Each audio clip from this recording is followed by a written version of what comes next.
What's up, guys? We are back with another Marvel Legends Demogoblin wave figure with probably one of the more anticipated figures in the wave for sure, especially if you're a Spidey villain collector. We're taking a look at Vulture. So we've got our old classic style Vulture finally. We've got him here, of course, in our standard Legends packaging. Figure in the window. You've got the Spider-Man logo down there on the bottom. Artwork on the side, and then the back has a product shot as well as a product shot lineup for the wave and a little bit of a bio. So let's do it. Let's pull him out and take a look. And here he is out of the package, our Vulture figure, our more classic style Vulture, something that a lot of Spider-Man fans have been wanting from Hasbro for a while, to get a more well-rounded rogues gallery for our friendly neighborhood Spider-Man. So this is definitely one that I was interested in, and this guy is also the subject of the latest Marvel Legends running change as well. So we'll talk about that in a minute. Obviously he does not have the wings on right now because, well, they're going to get in the way. So we're going to talk about the wings in a minute. So let's see how he moves around just at the base level for the body itself. So the head can look up really far, very useful for flight poses. He can look down really far as well. You've got a little bit of bobble on the side-to-side action, a little bit of attitude, and then rotation. Arms go out at the shoulders. They, of course, rotate all the way around. You've got two butterfly joints here, and they are a little tight on my figure. I don't think that that's uncommon for this particular figure, and it's not a negative either. It's just a thing. So you've got your bicep swivel. We've got double jointed elbows, of course, and then you've got hinges and rotation at the wrist. Ab crunch goes forward pretty good. I'd say better than good, really. And then he goes backwards. My figure tends to want to rubber band forward. He's not doing it so much right now, but there he goes. He'll rubber band forward, which I'm not sure if he should be doing that or if it's a known thing, but he is doing that. You've got a waist twist. Legs go out about that far. They kick forward more than 90 degrees, more than an old man can kick. And then you've got a back kick. We have got thigh cut, double jointed knees, of course, and then you've got your rocker and you've got hinges down at those ankles. So he's pretty standard as far as this body style goes. So if you've messed around with this type of figure, you kind of know what to expect. But he does move around really well. The only thing you have to take into consideration with this guy is that once you get the wings on him, the game kind of changes a little bit. But before we get there, let's talk about just the figure itself. So we are, of course, on a more slender style of body. Nothing too crazy for Marvel Legends, but it does have his unique style of color scheme and suit. And he does have some splayed finger hands with no suit, no gloves on them. And they definitely look pretty good. They almost kind of have an old man style of look with the wrinkles and the veins in them. His suit design is really nicely done. It's mostly just this kind of evergreen, darker green color with, then you've got a little bit of lighter green and then the stripes on the shoulders, the pecs, and then of course the abs and biceps. And you don't really have anything on the back. He is devoid of paint on the back.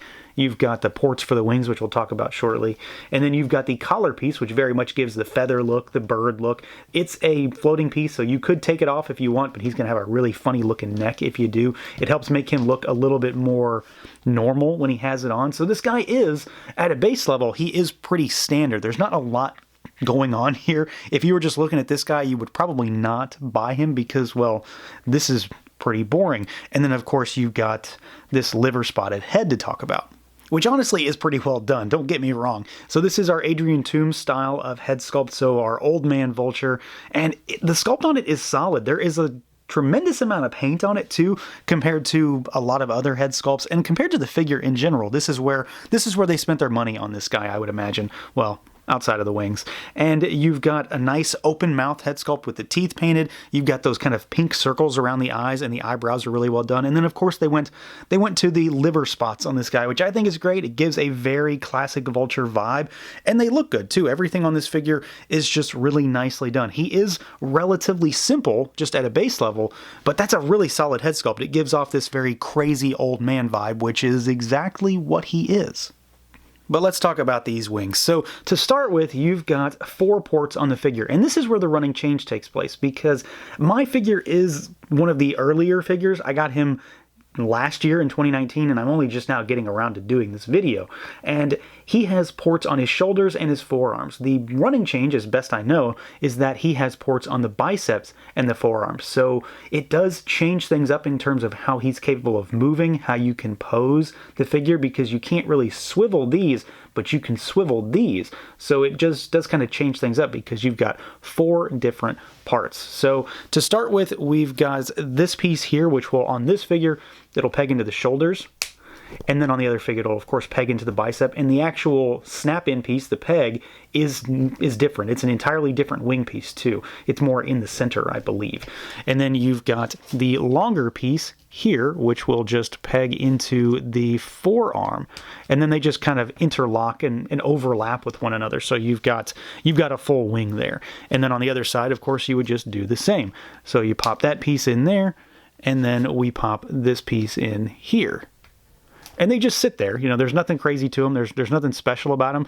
They just sort of sit there, and they do look really good. I'm happy with the paint shading on them, with the designs. The general sculpt of the wing looks good, and then you've got that kind of darker green to lighter green thing going on that the other aspect of the suit has. The only thing that kind of is a problem is if you really want to have him just standing straight up, which I don't know if a lot of folks are going to do that, he doesn't really have a good sort of just standing there look. You need to have him posed because these things are longer than the body, so they're going to have to be kind of sticking out a little bit. So if you want to have him standing up on your shelf, you might have to get a little creative with how you pose him, but these things work incredibly well in terms of getting him into some dynamic flight poses because you can outstretch these wings. They are really, really long. There's a nice wingspan to this guy, and I think they did a really good job here. Of course, it will take a little bit of getting used to it in order to pose him. You know, it took me a few minutes to figure out, well, how can I do these without them falling out, and how am I going to not knock them off? But they do work really well, and again, it's something that is just easy to do, and it's not just a backpack that is static on his back. These are something that you can move around because you can swivel the whole arm, and then of course you can swivel the forearm with this version, and then the other version will have a swiveling bicep independent of the shoulder, so you can maybe get a little bit more range out of that guy. So I do like these wings. I think they look really good. My only real caveat, and it's probably not one that matters at all, is if he's going to be standing still, you kind of have to have him posed where his wings are kind of jutting forward almost, just so they're not touching the ground and like lifting him up off the ground. Now for accessories, Vulture only has one. We have got a swappable head sculpt, and this is the head sculpt that has the hood, the helmet almost on it. This thing is textured, so it's got a little bit of sculpt to it. It's not just a flat piece of plastic. And then you've still got an older face with a little bit different paint deco on it. He's got a little bit more pink around the eyes, and I'm pretty sure this is supposed to be Blackie Drago as far as head sculpt, because this is what he's most known for as far as the hood. But at the same time, the head sculpt doesn't exactly look like that to me. It looks like something a little bit more in line with TOOMES, so I'm not really sure what they're going for. This isn't what I remember Blackie Drago looking like, so, you know, someone correct me if I'm wrong, but I'm sure that's kind of the thing they're going for. So you've got two different options as far as which version of this more classic style Vulture you want to go with. So overall, this is a pretty solid figure. You know, this is one that we've wanted for a while now, as far as just getting another Hallmark centerpiece style Spider-Man villain, and I think they pulled it off pretty well. I do think that the wings are still a little bit cumbersome just to deal with, but I'm not against the way that they implemented them, because they do allow for a little bit more dynamic posing when it comes to this guy, rather than just having a big backpack on the figure. Of course, there is a running change with this guy, so if you've got an earlier figure, you're going to have one like mine, it seems, where it has the shoulder ports, versus the newer ones that have the bicep ports, which I think are probably going to help a little bit more in terms of posing him, and I think that might be where some of my frustration comes in, just because you can't move that upper piece as easily as you might want to. Otherwise, though, he looks really good. You've got alternate heads to mess around with as far as different interpretations of the character, and it's just another core Spidey villain knocked off the list, which was done pretty well. So that's going to do it for this look at the Marvel Legends Demogoblin Wave Vulture. Let me know what you guys think. Feel free to like, comment, subscribe, and share, and until next time.